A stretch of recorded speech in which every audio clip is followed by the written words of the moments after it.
My name is Svante Einarsson. I'm working for DNV since 2014. Already from the beginning, I was part of a team pioneering maritime cybersecurity services, standards, and resilience towards our customers across the different vessel segments for operators, managers, yards, and vendors.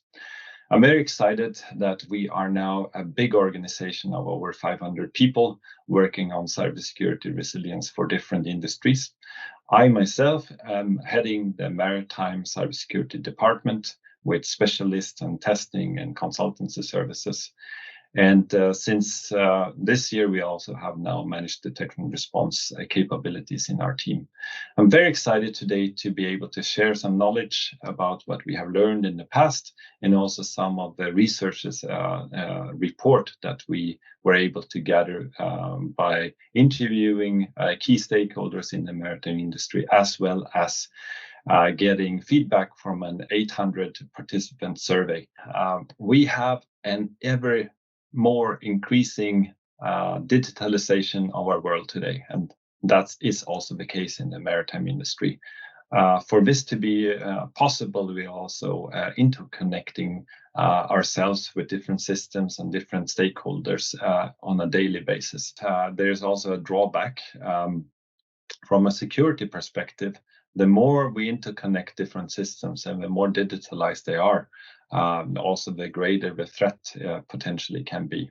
We see this particularly in the case of operational technology, or so-called OT. These systems on board are responsible for navigation, propulsion, power management, and so on, and can risk the life of people, the environment, and the assets.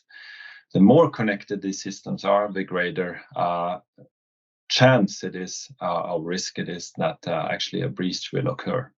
So when that occurs, it also has the potential to spread further and faster than ever before. So with these bold ambitions, the industry is also unlocking new vulnerabilities.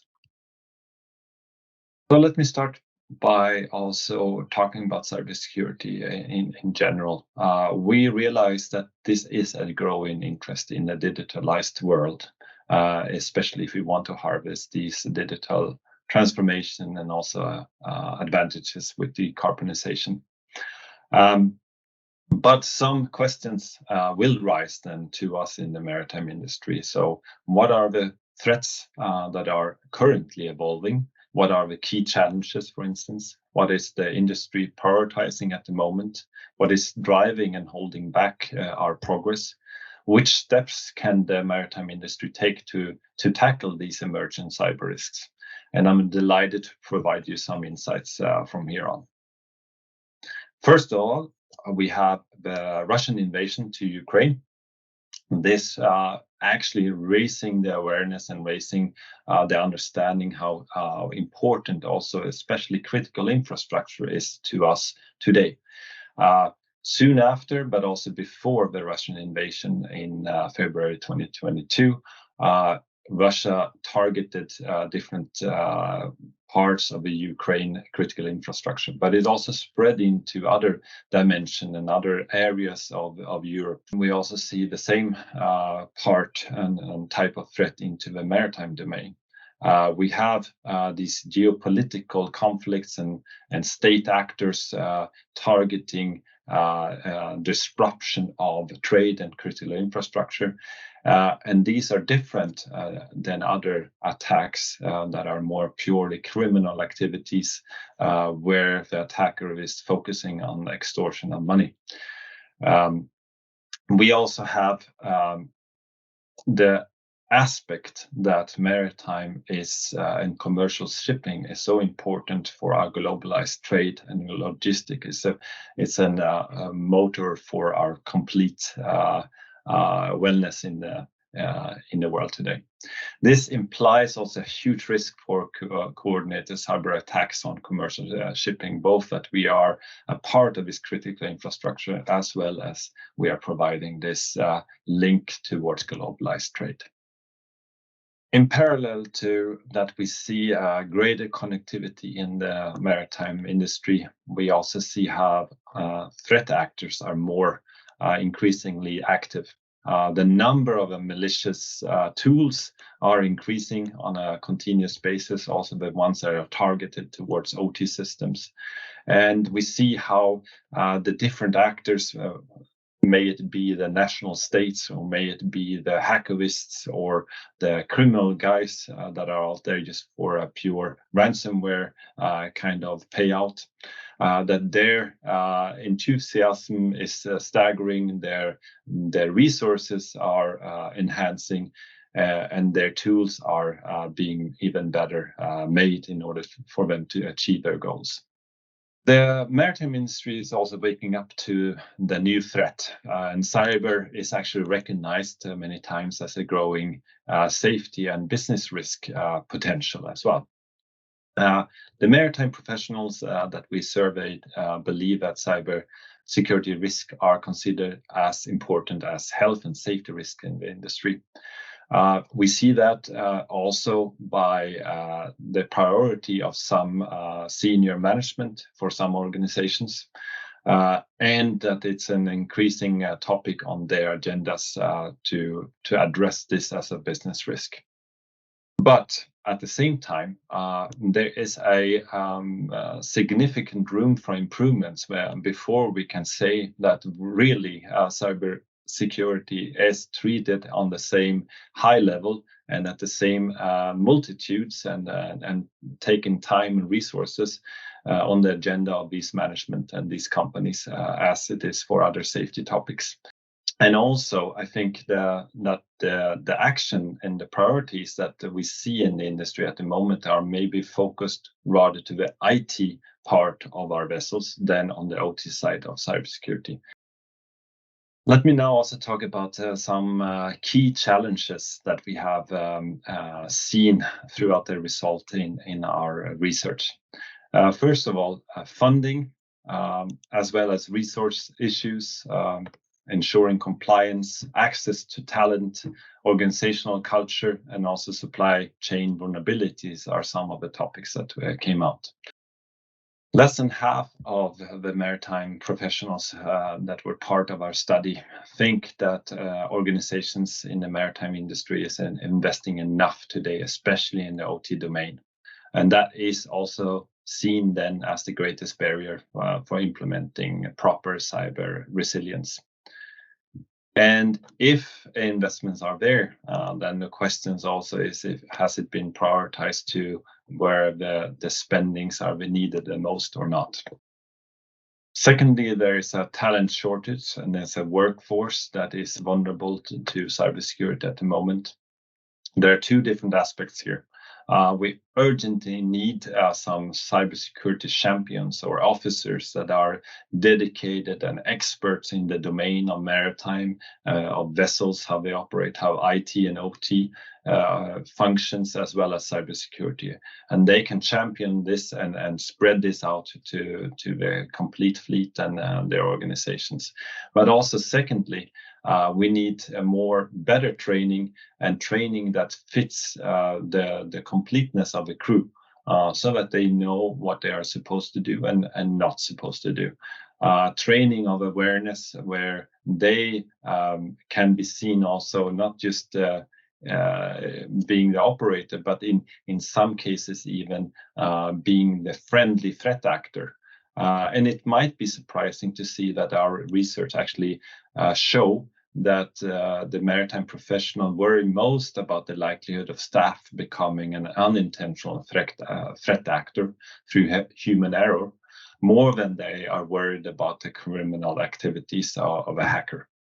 Aging assets and supply chains create vulnerabilities, and that is because in the maritime industry we are so dependent on different multiple layers of supply chain vendors, their delivery of IT, OT, hardware and software equipment to our vessels.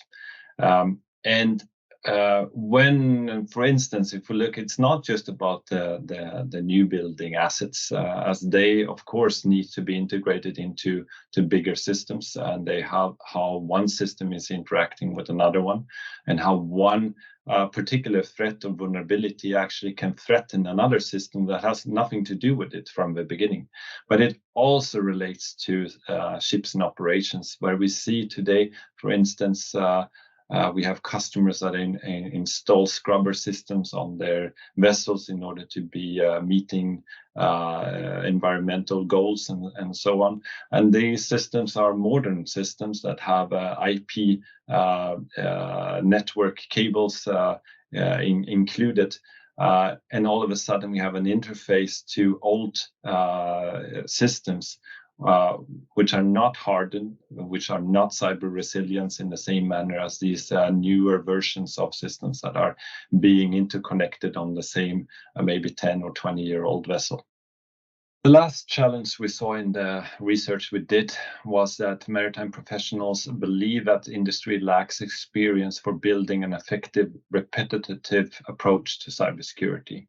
And a lot of the reason behind this is that the industry is not transparent and information sharing enough in order to create this type of knowledge and providing and supporting each other in order to build these capabilities and understanding over time.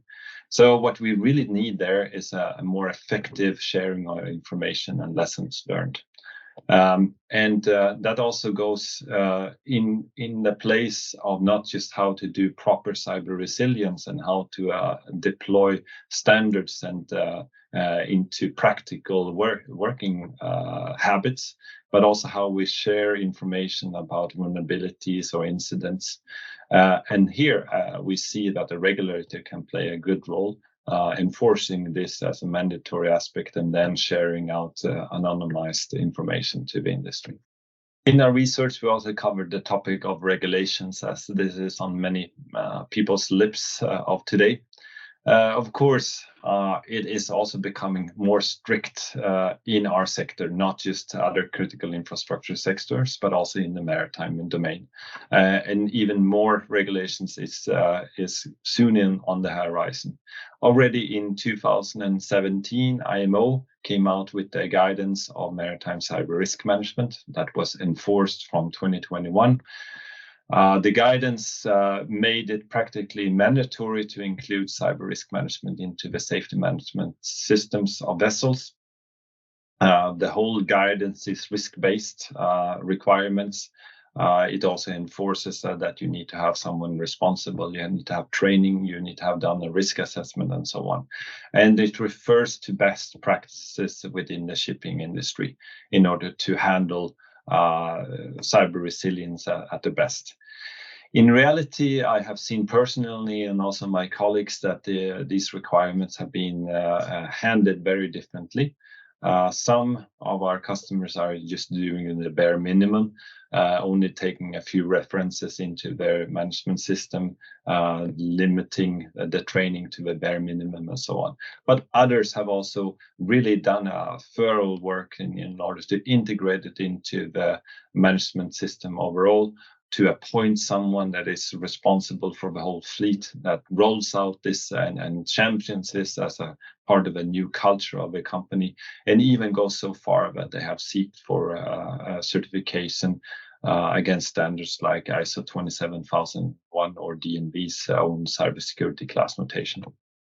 Also, already next year in 2024, we will have the International Association of Classification Society, or IACS, new cybersecurity rules that are applicable for yards and vendors that are building new vessels and vessels that are contracted from next year and onwards. It will be part of ship classification societies to include that into their base rules.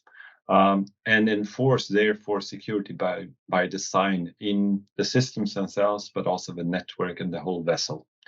And this is then, of course, something that we as classification society will need to follow up on and test, and both at the commissioning of the vessel, but as well then into the operation of the vessel through our surveyors. Furthermore, there are also other regulations, such as the EU Directive on Security of Network and Information Systems, NIS2, and other similar regulations to critical infrastructure that protects also specifically in the maritime domain, ports as well as floating storage regasification units, for instance, as well as the largest shipping companies in our continent here in Europe, but also similar activities are done in the US. We have seen that these regulations have been quite the driver, or the top driver, to be quite honest, in the industry for many years now, and will probably remain the same also in the coming few years. It's a strong motivator. It unlocks funds, and also it really improves the cyber resilience of the whole industry. There are plenty of benefits here. We build trust towards different stakeholders, and we are applying baseline on cyber resilience capabilities. But we also need to be even more proactive in the maritime industry than what these compliance towards regulations provide. And that is especially true since we are talking about a ever-changing, very quickly changing threat actor out there. The tools and the motivations are already in a continuous development, as well as our own assets are, as I said before, more and more integrated. There are updated systems with new software, new capabilities, and this goes at an ever increasing speed. So in order to be really at pair of a challenge, we see the strive towards this baseline cybersecurity resilience and fulfilling the requirements in the regulation, as well as striving for adaptation and continuous improvement, deploying, for instance, penetration testing, or even a monitoring service for your OT equipment to see where are the data going, what is a potential threat actor that is already deployed into my system. That way we will be better able to cope with the challenge in the future. Okay, that also leaves me with providing you with 6 recommendations in order to enhance the cybersecurity resilience, as well as reap the benefits of digitalization today in the maritime industry. First of all, I'd like to recommend that we see cybersecurity not just as a pure cost, but also as an enabler of digitalization, and having the commercial benefit and enabling decarbonization, for instance, or safety optimizations. Cybersecurity leaders should be part of these wider strategic conversation from day one in order to mitigate the risk from the beginning, but also to see that the investment into cybersecurity is not just this cost of a business, but it's also an investment in confidence, competitiveness, as well as innovation. The second recommendation is that to treat cyber risks just like we are treating safety risks. We know from the past, and this has been part of our industries for a long time ago, that we raise our hand, we blow the whistle if we feel that something is unsafe, and we cannot follow safety protocols or they are being compromised. The same mantra should also be adopted for cybersecurity, and this is really also a cause to release larger fundings and larger budgets into patching these holes and making the gap between safety and cyber risks going up in pair with each other again. So cybersecurity is a growing safety risk, and perhaps even a greater risk for the coming decade. I also want to recommend that we intensify our work of sharing information and experience with each other, both when it comes to being able to make better standards, but also into the implementation phase. What does work? What is acceptable for a crew? What is not too tedious work and too complicated in order to make our practices and our operations secure? But it's also something that it's willingness, and we see the advantages in our daily operations. Openness about sharing our good, our successes in that sense, but also what we are not good at, and the incidents and other flaws that we have in our organization. That together can really provide a more secure future for us all. I also want to put at heart that you look at regulation as the baseline requirements that your organization is implementing, and then expanding the scope as well on a risk-based approach in order to meet the ever-emerging and changing threats and your own assets and your own operations. To really think about the tighter regulations and as an opportunity, of course, to meet that, but also to go the extra mile and think about what are the other risks that might not be covered in these regulations. Organizations that do not do this practice of both, I would say, risk falling behind and risk leaving larger chunks of vulnerabilities open to be attacked. Also, rethink how you manage supply chain vulnerabilities, including cybersecurity in the procurement and developing processes of a new product, hardware, software, is always going to be more effective than trying to adopt and mitigate the risk later on. And do remember also that your suppliers might be also helping you in managing the cybersecurity. So turning potential weakness into something that could be a strength, collaborating with them and making sure that we are facing the challenge together. And my final recommendation is to focus a lot of your attention towards training. Train up a new task force of cybersecurity experts that are highly dedicated into their different disciplines, maybe specific to a system, but also on the network itself, as well as deploy interactive and motivating awareness campaigns to your general staff and crew. Make sure that they are engaged and understand that the threat is changing, and deploy different types of training that is purposeful and fit to their operation and daily activities. Thank you for the opportunity to let me share about DNV's experience in this domain. I really hope you have learned something and that you found it interesting and inspiring to address the cybersecurity in the maritime domain. Together, we can face a challenge and make the cyber domain in the maritime industry a safer place.